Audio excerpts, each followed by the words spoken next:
Next आता है chairman of Rajya Sabha. हम डिस्कस कर रहे थे प्रिजाइडिंग ऑफिसर्स, लोकसभा के हम डिस्कस कर चुके हैं। तो लोकसभा के अंदर हमने पढ़ा था कि जो स्पीकर होता है, स्पीकर का काम होता है लोकसभा को प्रिजाइड ओवर करने का।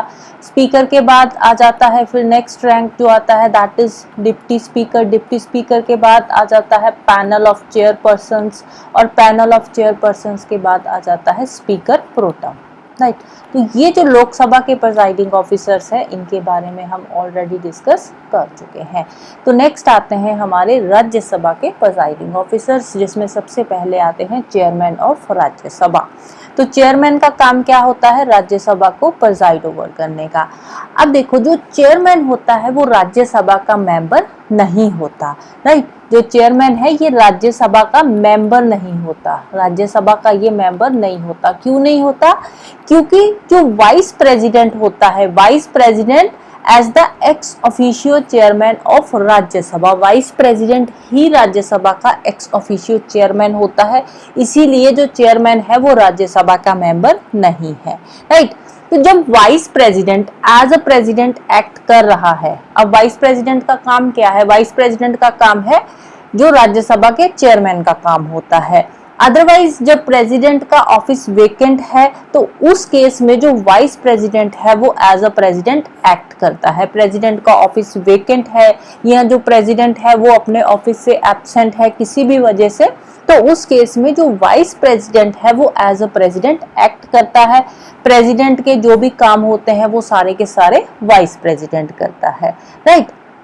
तो उस टाइम पे जब vice president as a president act कर रहा है तो उस टाइम पे जो वाइस प्रेसिडेंट है वो as a chairman of Rajya Sabha काम नहीं करता, राइट। तो उस टाइम पे वो as a chairman of Rajya Sabha काम नहीं करता। तो उस टाइम पे राज्यसभा के चेयरमैन की ड्यूटीज कौन परफॉर्म करता है? तो उस टाइम पे राज्यसभा के चेयरमैन की ड्यूटीज परफॉर्म करता है जो डिप्टी चेयरमैन होता है, राइट। जो डिप्टी चेयरमैन होता है। चेयरमैन के बाद हम डिप्टी चेयरमैन के बारे में डिस्कस करेंगे, राइट। रिमूवल की बात करें, चेयरमैन का रिमूवल कैसे होता है? तो जब वाइस प्रेसिडेंट का रिमूवल होता है तो उसी टाइम पे चेयरमैन का भी रिमूवल हो जाता है। तो चेयरमैन के रिमूवल का प्रोसीजर क्या है, ग्राउंड्स क्या है, ये कहीं पे भी मेंशन नहीं है, क्योंकि जो वाइस प्रेसिडेंट होता है वही एक्स ऑफिशियो चेयरमैन होता है राज्यसभा का। तो जब वाइस प्रेसिडेंट का रिमूवल होगा तभी चेयरमैन का भी रिमूवल ऑटोमेटिकली हो जाएगा, राइट। तो as a presiding officer of the Rajya Sabha, ये वो सभी पावर्स और फंक्शंस इसके पास होते हैं जो एक लोकसभा के स्पीकर के होते हैं, राइट। जो काम लोकसभा के अंदर लोकसभा का स्पीकर करता है वही सेम काम राज्यसभा के अंदर राज्यसभा का चेयरमैन करता है, राइट। लेकिन यहाँ पे स्पीकर के पास दो स्पेशल पावर्स होती है जो कि चेयरमैन के पास नहीं होती। कौन सी दो स्पेशल पावर्स है? सबसे पहली पावर है मनी बिल के रिगार्डिंग। अब कोई भी बिल जो है वो मनी बिल है, इस पे जो फाइनल डिसीजन होता है वो किसका होता है? वो स्पीकर का होता है, राइट। कोई भी बिल मनी बिल है, इस पे जो फाइनल डिसीजन होता है वो किसका होता है? वो स्पीकर का होता है। स्पीकर डिसाइड करता है जो बिल है वो मनी बिल है या नहीं है। तो ये डिसीजन फाइनल किसका है? स्पीकर का है। सेकेंडली, जब ज्वाइंट सिटिंग होती है दोनों हाउसेस की तो उस टाइम पे ज्वाइंट सिटिंग को प्रिजाइड ओवर कौन करता है? स्पीकर करता है, चेयरमैन नहीं करता, राइट। तो दो स्पेशल पावर्स कौन सी है? एक तो मनी बिल के रिगार्डिंग स्पेशल पावर है कि कोई भी बिल वो मनी बिल है या नहीं है वो कौन डिसाइड करेगा? स्पीकर डिसाइड करेगा। सेकेंडली, ज्वाइंट सिटिंग, जब पार्लियामेंट के दोनों हाउसेस की ज्वाइंट सिटिंग होती है तो उसको प्रिजाइड ओवर स्पीकर करता है। जबकि जो ज्वाइंट सिटिंग है उसको बुलाता कौन है? समन कौन करता है? ज्वाइंट सिटिंग को समन करने का काम किसका होता है? प्रेसिडेंट का होता है, राइट। तो ज्वाइंट सिटिंग को समन कौन करता है? समन करता है जो प्रेसिडेंट होता है। लेकिन हाँ, प्रिजाइड ओवर कौन करता है? प्रिजाइड ओवर करता है speaker of the Lok Sabha, right. Chairman जो होता है वो राज्यसभा का मेंबर नहीं होता। फर्स्ट इंस्टांस में ये अपनी वोट नहीं देता और इसके पास होती है कास्टिंग वोट। कास्टिंग वोट होती है इन केस ऑफ टाई। जैसे कि हमने लोकसभा के स्पीकर के बारे में पढ़ा था तो स्पीकर के पास भी कास्टिंग वोट की पावर होती है। फर्स्ट इंस्टांस में स्पीकर भी वोट नहीं देता।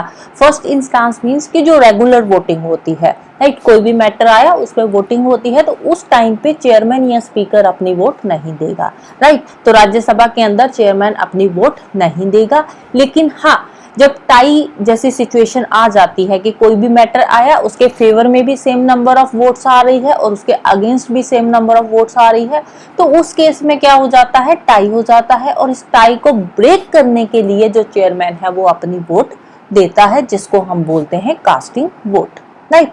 अब जब चेयरमैन के रिमूवल का रेजोल्यूशन चल रहा होता है, रिमूवल का रेजोल्यूशन अंडर कंसिडरेशन होता है, तो उस केस में जो वाइस प्रेसिडेंट है या फिर जो चेयरमैन है वो राज्यसभा की सिटिंग को प्रिजाइड ओवर नहीं कर सकता।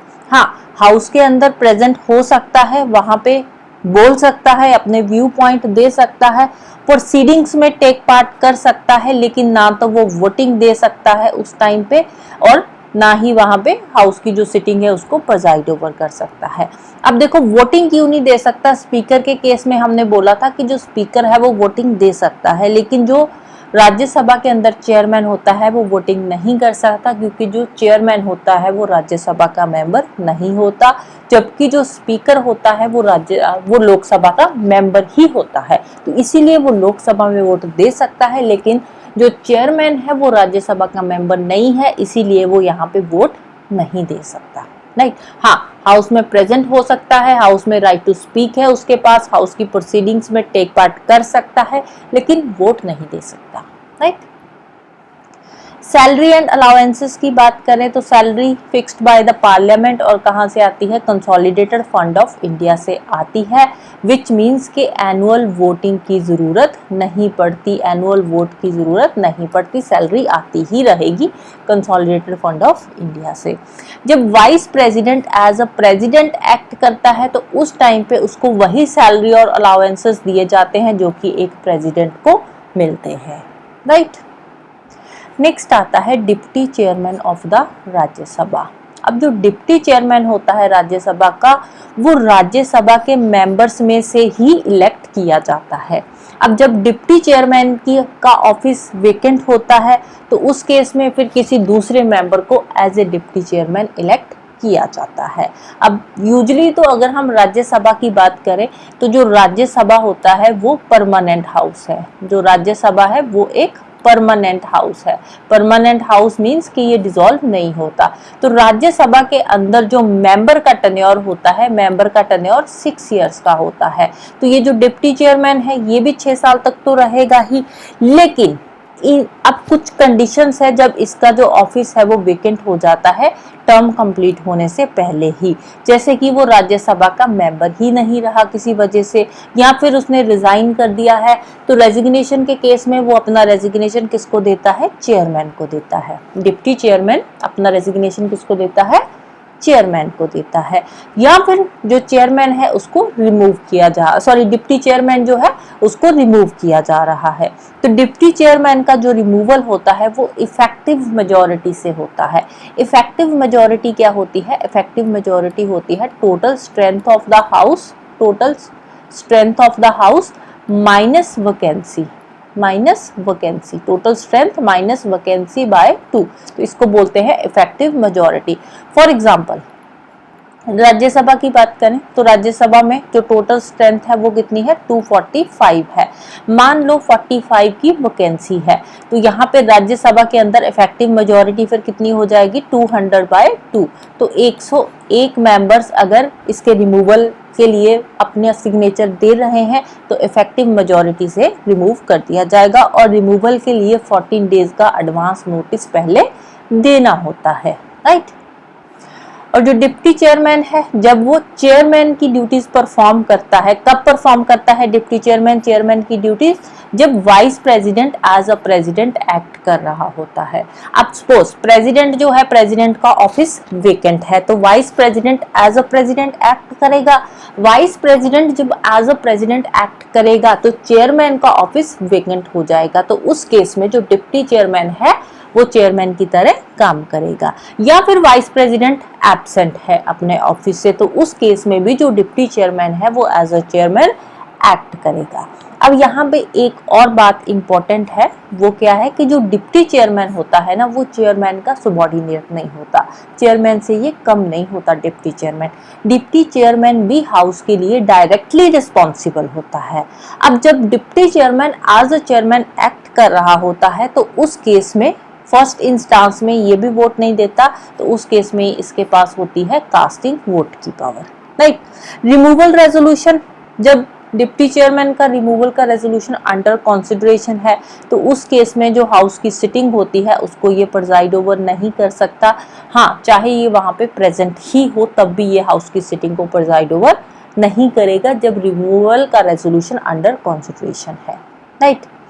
तो जब चेयरमैन एज अ अपने ऑफिस में होता है तो चेयरमैन जब हाउस को प्रिजाइड ओवर कर रहा है, राज्यसभा को प्रिजाइड ओवर कर रहा है, तो उस टाइम पे जो डिप्टी चेयरमैन होता है वो एक ऑर्डिनरी मेंबर की तरह ही एक्ट करता है। जैसे एक ऑर्डिनरी मेंबर होता है सेम वैसे ही ये एक्ट करेगा, एक ऑर्डिनरी मेंबर की तरह ही फर्स्ट इंस्टांस में ये अपनी वोट देगा।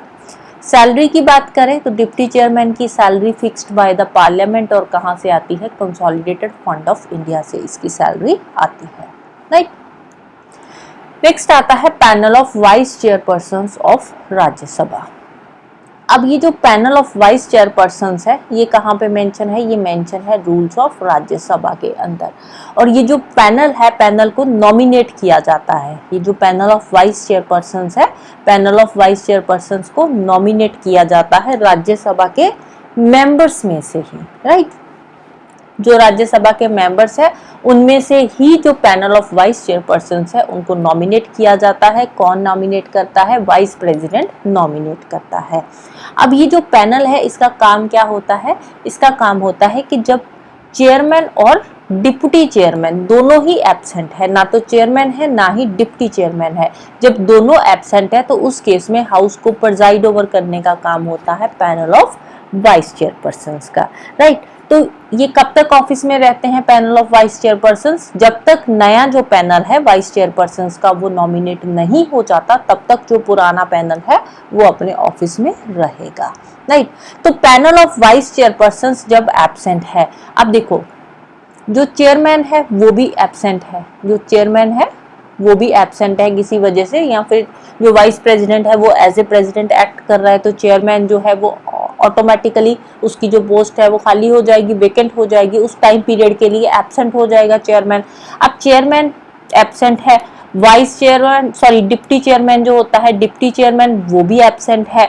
ये जो पैनल ऑफ वाइस चेयरपर्सन है ये पैनल भी एब्सेंट है, राइट। तीनों ही एब्सेंट है, ना तो चेयरमैन है, ना ही डिप्टी चेयरमैन है, ना ही पैनल ऑफ वाइस चेयरपर्सन है। तो उस केस में हाउस को प्रिजाइड ओवर कौन करेगा, तो उस केस में कोई भी ऐसा पर्सन जिसको हाउस ने डिटरमाइन किया है, जिसको हाउस ने एज ए चेयरमैन एक्ट करने के लिए जो है चुना है, वो person as a chairman act करेगा उस टाइम पे जब ना तो चेयरमैन है, ना ही डिप्टी चेयरमैन है, ना ही पैनल है, राइट। अब जब वैकेंसी आती है, अब जो पैनल है ना, पैनल तब एज अ चेयरमैन एक्ट करता है जब चेयरमैन एब्सेंट होता है। चेयरमैन या डिप्टी चेयरमैन जब एब्सेंट होते हैं ना, तो एब्सेंट के केस में जो पैनल है वो एक्ट करते हैं एज अ चेयरमैन, राइट। लेकिन जब वैकेंसी होती है चेयरमैन के ऑफिस की या फिर डिप्टी चेयरमैन के ऑफिस की, जब वैकेंसी होती है, वैकेंसी के केस में जो पैनल है वो हाउस को प्रिजाइड ओवर नहीं करते। एब्सेंस के केस में पैनल प्रिजाइड ओवर करता है, वैकेंसी के केस में पैनल हाउस को प्रिजाइड ओवर नहीं करते, राइट। तो जब वैकेंसी आ चुकी है चेयरमैन एंड डिप्टी चेयरमैन की, तो उस केस में चेयरमैन की ड्यूटीज कौन परफॉर्म करेगा, तो हाउस का ही एक ऐसा मेंबर ड्यूटीज परफॉर्म करेगा जिसको प्रेसिडेंट ने अपॉइंट किया है, राइट। हाउस में से ही एक मेंबर को प्रेसिडेंट अपॉइंट करेगा और वो मेंबर एज अ चेयरमैन या फिर हाउस को प्रिजाइड ओवर करने का काम करेगा जब तक इलेक्शन नहीं हो जाती, राइट। तो फिर उसके बाद इलेक्शन कब होगी चेयरमैन की, as soon as possible. Time period नहीं मेंशन है, एज सुन एज पॉसिबल जो इलेक्शन है वो करवाए जाएंगे वाइस प्रेसिडेंट के, राइट, या फिर चेयरमैन के। नेक्स्ट आता है सेक्रेटरीट ऑफ पार्लियामेंट। पार्लियामेंट के दोनों हाउसेस के अपने अलग अलग सेक्रेटरीट होते हैं, अपना अलग अलग सेक्रेटरियल स्टाफ होता है, लोकसभा का भी और राज्यसभा का भी, right. Recruitment and service conditions जो इनकी होती है, इनको पार्लियामेंट रेगुलेट करता है, राइट। और इनका जो हेड होता है, सेक्रेटरीट जो होता है लोकसभा का या राज्यसभा का जो सेक्रेटरीट होता है, उसका जो हेड होता है उसको बोलते हैं सेक्रेटरी जनरल। हेड को क्या बोलते हैं? Secretary general. यूजुअली ये जो सेक्रेटरी जनरल होते हैं ये आईएएस ऑफिसर ही होते हैं, जो सीनियर आईएएस ऑफिसर होते हैं वही बनते हैं आगे जाकर सेक्रेटरी जनरल, राइट। और इनका जो ऑफिस होता है, परमानेंट ऑफिसर्स होते हैं, ये जो सेक्रेटरी जनरल होते हैं परमानेंट ऑफिसर्स होते हैं, and is appointed by the presiding officer of the house. जो भी हाउस का प्रिजाइडिंग ऑफिसर है वो अपना सेक्रेटरी जनरल अपॉइंट करेगा, राइट। तो प्रिजाइडिंग ऑफिसर कौन है? लोकसभा के केस में प्रिजाइडिंग ऑफिसर कौन है? लोकसभा के केस में प्रिजाइडिंग ऑफिसर होता है स्पीकर, और राज्यसभा के केस में होता है चेयरमैन, राइट। तो लोकसभा के केस में अपॉइंट कौन करेगा? स्पीकर। राज्यसभा के केस में चेयरमैन अपॉइंट करेगा, राइट।